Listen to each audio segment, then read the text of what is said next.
you think this is going to cause a churn bubble? If so, if you do believe so, which carrier or carriers or brands do you think stand a chance to garner some considerations from those moving legacy T-Mobile customers? Okay, so I look at it like this, Sneed. All right, so first I'm going to break it down like this before we get that question answered. If you guys, if anybody out there or you people that you know that are literally crying about $2 increase, or if you got the insider discount, it's $5 increase per line, then you're smoking a good one because either way, it's still cheaper than what it's out there today. So you should Right. be happy with that price increase that you're still paying cheaper than today's competitive rates. You should feel lucky. And to your question, Sneed, I would say yes to the very price cost sensitive person because you literally have people that are on, you know, limited income and they stuck around with T-Mobile just because the price.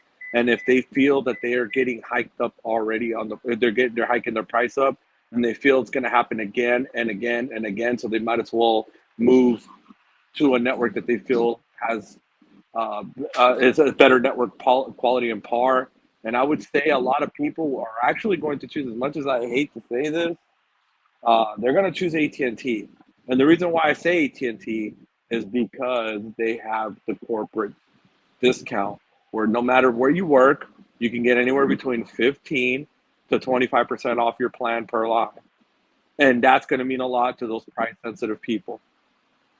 And AT&T gives away phones like it's pancakes. So that's where I see them mainly going to. Now, if Verizon were to change something around and offer a corporate discount, then we can talk then later. But Verizon's still sticking around with their old bullshit, bro, where they think their shit don't stink. So at the end of I'm keeping facts are facts, bro. So at the end of the day, they're gonna still continue to think because they're the superior network. They can get whatever the hell they want, and they don't care if it means losing 500,000 customers a quarter. If that's what it came down to, they don't care because they think their shit don't stink. At the end of the day, you have to offer a little bit. I understand you took away all the perks and now you do the $10 stuff, which is good. Don't get me wrong, $10 it's a great price for stuff. Especially with a lot of these apps are $22 now a month and stuff. Yeah, man. So Yeah. so it's good. But at the end of the day, at least you can offer a corporate discount. Like you got all these business lines paying, a $2.98 economic adjustment fee, which I am one of those people, which is bullshit because I'm on the most current plan and I still have to pay an economic fee. So why can't my employees get a corporate discount on their Verizon plan? You know what I'm saying? Like that doesn't make sense. It's only for military, school, and teachers, and that's it. That's stupid. And it's cheap discount. I can go to AT&T get 25%. At Verizon, I'm only getting $25 if I have over 4 lines. Come on, man. All right, let me get Spade's Max. a spade. Let me get Max on this. Max. So I asked Carlos. I'll ask you the same question. Do you expect the churn rate to spike or increase, like a churn bubble in a way? And if so, which brand or brands do you think has a good chance to garner some attention, some considerations from churning legacy T-Mobile customers due to the price hikes? Well, I think the brands that are going to thrive throughout this are going to be the prepaid, the MVNOs, the value brands, because, I mean, these people are looking for more chicken, and they're going to find more chicken one way or another. That's what they did when they got the OG, T-Mobile One, whatever, free lines, right? John Ledger was their daddy, and he hooked them up. But now they're not in the business of doing that anymore because they want to spend all this money on building out this big network, and they don't want to be this cheap, free, you know, just give it away carrier, right? And then it's not just the people that are on these T-Mobile legacy plans. Imagine what do we think would happen with all the legacy Sprint plans? What about all those free Kickstart lines? What about all that stuff that Marcelo couldn't even give away, but he gave away to some people? Like that's probably going to get a price increase soon. But again, it's just like the value conscious customer got this, and if it's going up, some of them might stay just because it's $2 to $5. I still think any type of price increase is wrong, but some of those customers are going to stay. I think it's probably going to be 50-50 who's going to stay versus who's going to look elsewhere for like a prepaid MVNO type plan at a cheap price. All right, I don't know if Moose is still around. Moose, if you're here, you're more than welcome to comment on that. Otherwise, I'm going to move on to B. All right, I think we lost Moose. All right, B.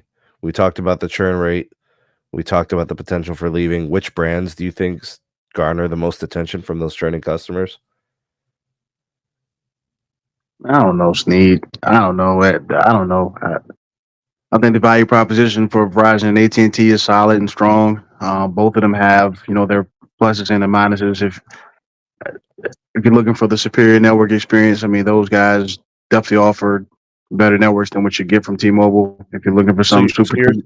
so you're saying that it's not a particular brand, but you think those customers would kind of move around in like a balanced way? Yeah, they'll shop around and go wherever they feel gives them the best value. I don't think that everybody that the T-Mobile customer is going to immediately try to search for the absolute cheapest thing that they can find.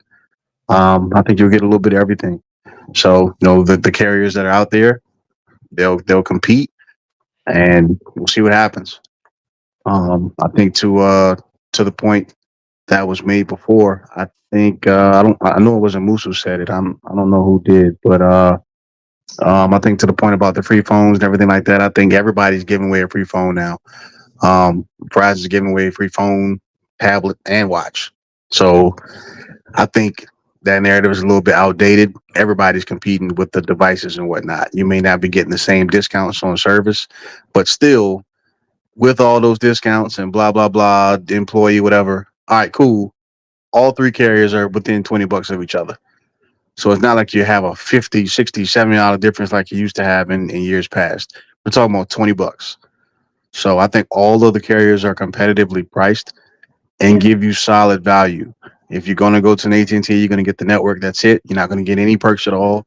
You go to Verizon, you at least have some, little options and everything as far as what you want to be able to choose and purchase and all that kind of thing. If you go the MVNO route, you're going to still be getting a solid network experience because those guys use Verizon mostly.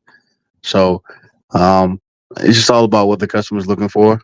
It's definitely a good time to be able to shop around, but everybody's competitively priced.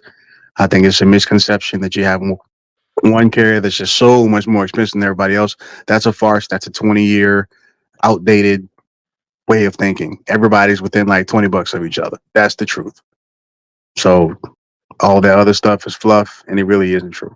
It's like a $20 difference between all three major MNOs. $20, somewhere around there.